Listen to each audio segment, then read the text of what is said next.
Hello and welcome back to another video on legends and myths. Today I'll be telling you the story of Anhur, the mighty lion and the Egyptian god of war.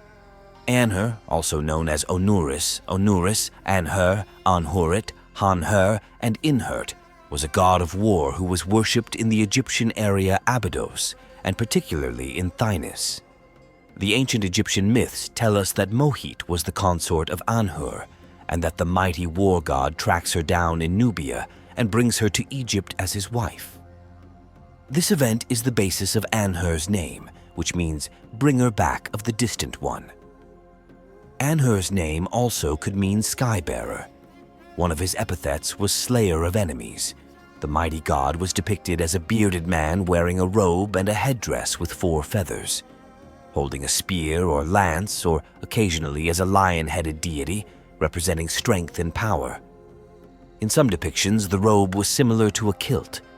Due to his position as a war god, Anhur was a patron of the Egyptian army and an embodiment of the royal warriors. During the festivals that were held in his honor, mock battles were organized. During the Roman era, Emperor Tiberius was depicted on the walls of Egyptian temples wearing the distinctive crown with 4 feathers of Anhur. The Greeks merged Anhur with their god Ares. The Olympian gods fled from the monster Typhon and took animal forms in Egypt. It was said that Ares took the form of a fish in the name of Lepidodus or Anubis. Between them, Anhur was unified at a later time in Egyptian history with the god Shu to become Anhur-Shu, and he was the son of Ra and the brother of Bastet. Anhur was the local deity in the 8th province of Upper Egypt, particularly a deity specialized in war and hunting, as his origin and the emergence of his worship date back to the era of beginning of the dynastic era in Abydos, and the oldest known evidence of his existence dates back to the end of the Old Kingdom through the title of one of the priestesses. Anhur had the ability to transform his lance into a falchion and would sometimes capture an opponent's weapon to use against them in his left hands. He was also able to command normal animals, though magical and enchanted creatures might resist his will. Anhur was sometimes painted with blue skin, like Amun, symbolizing his association with the sky and primeval creation. The main cult center of Anhur was in Thinite, which was the capital city of the first dynasties of ancient Egypt. Thinite was said to be the home of the first kings of a unified Egypt, the pharaohs of the 1st and 2nd dynasties. The first pharaohs were buried in Thinite, which the city was a political and military center. It held a large garrison of troops with chariots and weapons, and prior to the unification of Upper and Lower Egypt, acted as a departure point for more northern military expeditions. Thinite was therefore an ideal location for the cult center of Anhur. Not only would the royal warriors take part in festivals and celebrations, they would also make offerings at his temple, which acquired considerable wealth. Anhur was the model warrior to the armies of the pharaohs and believed to be the savior of those in battle. A second cult center dedicated to Anhur was located in Abydos, which was located due east of the city of Sais in the northern Nile delta of Lower Egypt.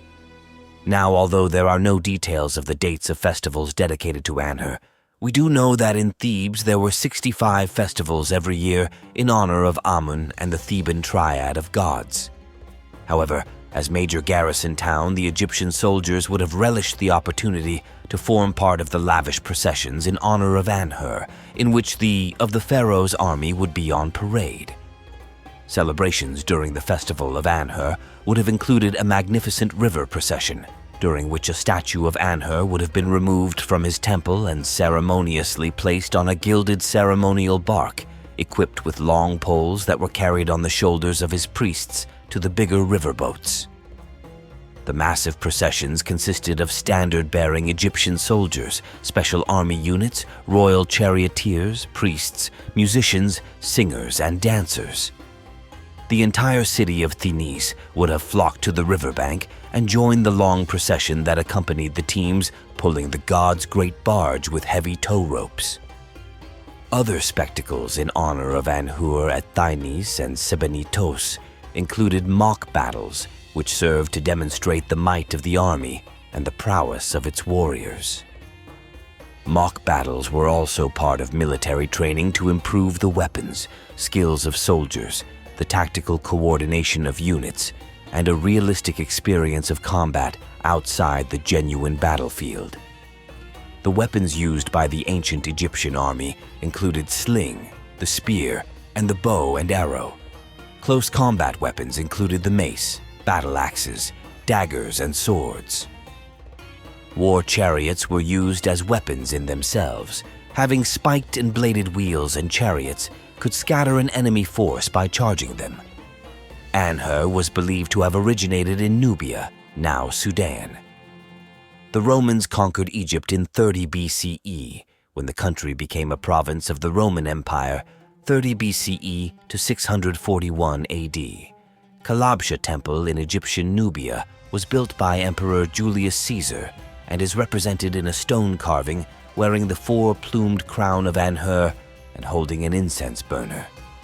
His depiction wearing the crown of Anhur conveys his divine position to the ancient Egyptians and his prowess as a great warrior of Rome and the might of the Roman Empire. Thanks for watching. I hope you enjoyed the video. Don't forget to like, comment, and subscribe for more videos like this to come.